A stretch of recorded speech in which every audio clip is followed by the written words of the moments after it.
घाटी विवाद पर कांग्रेस और वामपंथी पार्टियां तो अपने ही देश की सरकार पर संदेह कर रही हैं, लेकिन आज हम आपको एक ऐसे परिवार से मिलवाएंगे जो गलवान घाटी पर सारे संदेहों को हमेशा के लिए दूर कर देगा। जिस गलवान घाटी पर अब चीन अपना दावा कर रहा है, चीन कहता है कि यह गलवान घाटी हमारी है, उस गलवान घाटी का नाम एक भारतीय के नाम पर रखा गया था। इस भारतीय का नाम था गुलाम रसूल गलवान। इन्हीं के नाम पर गलवान घाटी है, जिनके वंशज आज भी लेह में रहते हैं। जी न्यूज की टीम इस समय लद्दाख में है और आज गुलाम रसूल गलवान के परिवार से हमने बात की। इनकी बातें सुनकर आप सब समझ जाएंगे कैसे इस घाटी को लेकर चीन जो दावे कर रहा है वो झूठे दावे हैं। इसके अलावा आज हमने एक ग्राउंड रिपोर्ट के जरिए लद्दाख के ताजा हालात को भी समझने की कोशिश की है। आप ये ग्राउंड रिपोर्ट देखिए, क्योंकि जी न्यूज की टीम अब लद्दाख में इस समय है और हम लगातार हर रोज आपको वहां से ग्राउंड रिपोर्ट्स दिखाते रहेंगे।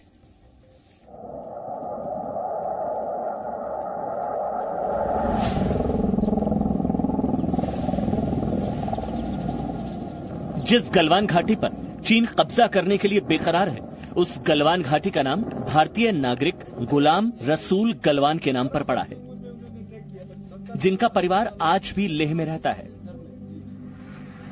जी न्यूज पहला न्यूज चैनल है जो गुलाम रसूल गलवान के घर पहुंचा है। लद्दाख के गुलाम रसूल गलवान के नाम पर ही गलवान घाटी और गलवान नाले का नाम पड़ा है। 1875 में लद्दाख में ही गुलाम रसूल गलवान का जन्म हुआ था और महज 12 वर्ष की उम्र में वो ट्रैकिंग पर निकल गए थे। और उनके बारे में कहा जाता है कि जब अंग्रेज यहाँ पर आए थे तो उनके गाइड के तौर पर उन्होंने काम किया था, और अंग्रेज जब यहाँ पर रास्ता भटक गए थे सियाचिन से लेह की तरफ आने का, तो उन्होंने गलवान घाटी के पास जाकर एक नया रास्ता खोजा था और इससे खुश होकर अंग्रेजों ने उनके नाम पर गलवान घाटी का नाम रख दिया। और मैं इस वक्त जिस घर पर मौजूद हूं ये उनकी ही जमीन है। यहाँ पर अब उनकी नई पीढ़ियां रहती हैं, जो उनके वंशज हैं वो यहाँ पर रहते हैं। उनके पौत्र नईम गलवान इस वक्त यहाँ पे रहते हैं और उसके साथ ही साथ ये पूरा इलाका आप जो देख रहे हैं ये संपत्ति रसूल गलवान की ही बताई जाती है। सेंट्रल एशिया म्यूजियम जो इस वक्त लेह में है, वहां पर उनका पैतृक आवास हुआ करता था, लेकिन वक्त के साथ वो बदल गया और वहां पर कुछ नई चीजें बना दी गई। लेकिन ये जो आप घर की बाउंड्री देख रहे हैं ये गुलाम गलवान की ही घर की बाउंड्री है और यहाँ पर फिलहाल उनकी जो परिवार के लोग हैं वो यहाँ पर रहते हैं। गुलाम रसूल गलवान का पूरा परिवार चीन को चुनौती देते हुए सीधे शब्दों में कह रहा है कि गलवान घाटी का पूरा इलाका भारत का था, भारत का है और भारत का ही रहेगा। रसूल गलवान का एक्चुअली घर जो ना यहाँ से लेह में सेंटर में सेंट्रल एशिया का म्यूजियम है जो अंजुमन मौलवी इस्लाम लेह ने उसको बनाया, वहाँ पे हमारा घर है जो रसूल गलवान वहाँ बैठा करता था। वो 1878 में लेह में पैदा हुआ, तो 12 साल की उम्र में उन्होंने ट्रैक करना शुरू कर दिया। तो लंदन से जो ब्रिटिश लंदन से जो एक्सप्लोरर और ट्रेकर आया, उन्होंने लेह में एक गाइड ढूंढा, तो वहाँ पे गलवान रसूल और कुछ साथियों को निकाल के उन्होंने क्या बोलता है सेंट्रल एशिया की तरफ रवाना कर दिया। तो रवाना करते हुए गलवान नाला पहुंचा। तो गलवान नाला मैंने आपको पहले भी बताया, गलवान नाला में जो ही पहुंचा उनको अचानक जो ना मौसम खराब हो गया, तो लोगों का मिस्टर लिटिल डिल और उनके साथी कम से कम 20-30 लोग काफिले में था। उनको रास्ता ढूंढने में बहुत मुश्किल हो गया, उनके आंखों के सामने मौत नजर आ रहा था। तो रसूल गलवान ने वो जगह खोज करके उसका सुराग निकाल के उनको सही सलामत अपने दूसरे जगह पर पहुंचाया। तो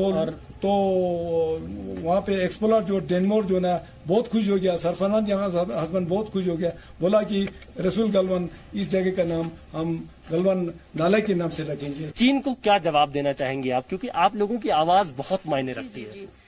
चीन को हम यही कहना चाहेंगे कि ये हमारा जमीन है, जहाँ से मतलब गलवान नाला से होकर जितने भी वहाँ से हो रहा है वो हमारे मतलब लद्दाख जितना एरिया, मतलब चाइना जो कह रहा है कि हमारे द्रास तक का हिस्सा जो है वहाँ तक हमारा लैंड उनका है कह के बोल रहा है। बट उनको ये कहना चाहेंगे कि ये लद्दाख का है, ये हिंदुस्तान का है, ये हिंदुस्तान का हिस्सा था, हिंदुस्तान का हिस्सा रहेगा और हम किसी भी कीमत पर हम इसको चाइना को लेने नहीं देंगे। हम इस पर डटे रहेंगे। हमारे तरफ से यही है कि हम भी आर्मी के साथ पूरा शाना बशाना हम उनके साथ सपोर्ट कर रहे हैं। हम उनको कह रहे हैं कि वो मरे नहीं है, वो शहीद हुए हैं।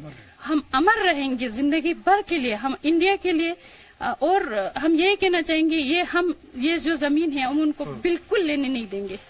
हम जैसे भी हो सके, हमारे यहाँ जो जवान अभी तैनात है चाइना बॉर्डर पे, उनके साथ हम खुद फैमिली जितने भी यहाँ से वॉलंटियर के लिए तैयार है। अभी हम जहाँ भी जाना चाहेंगे। लद्दाख के लोग, लद्दाख के निवासी, गलवान की जो फैमिली है, जो यहाँ पर जाने जाते हैं, जिनके नाम पर गलवान घाटी का नाम रखा गया है, उनके जो फैमिली मेंबर्स इस वक्त हैं, जो उनकी पीढ़ियां यहाँ पर है, वो ये कह रहे हैं कि भारत की जमीन की रक्षा के लिए हम वॉलंटियर सीमा पर जाने के लिए तैयार हैं। देश के सैनिकों के साथ हम खड़े रहने को तैयार हैं, ताकि चीन की जो धोखेबाजी है उसको खत्म किया जाए और भारत की एक एक इंच जमीन की रक्षा की जाए। जय हिंद, जय भारत।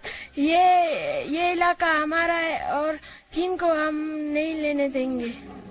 लद्दाख में ग्राउंड जीरो की रिपोर्टिंग करने पहुंची जी मीडिया की टीम हालात का जायजा लेने के लिए गलवान घाटी के आखिरी भारतीय गांव दुर्बुक तक पहुंचना चाहती थी, लेकिन चीन से ताजा तनाव को देखते हुए ऐसा नहीं हो सका। लेकिन हमने लेह से करीब 15 किलोमीटर दूर चोकलामसर नामक जगह पर दुर्बुक गांव के पूर्व सरपंच से मुलाकात की, जिन्होंने बताया कि कैसे पूरा लद्दाख चीन को सबक देने के लिए तैयार है। अभी सड़क हमारा है, मतलब हमारा टेक डीबीयू तक है, मगर सड़क अभी भी अच्छा बनाना पड़ेगा। हमारे लोगों को कॉन्फिडेंट लेना पड़ेगा। जो गाँव है, जो अभी एक तरफ से हम भी फौजी की तरह है, हम अपने बिल्कुल सब कुछ, मतलब माउंटेन में जैसे कि दुर्बुक, टंग से करग्याम, सतो, फोपरंग, सब चुशुल बुशुल सब बॉर्डर में ही बैठता है। उनका ना लाइट का बंदोबस्त अच्छा है। मैंने आपको पहले भी दोबारा ये नहीं कहना चाहता हूँ, पर उनके लिए बहुत अच्छा होना चाहिए। वो फौज की तरह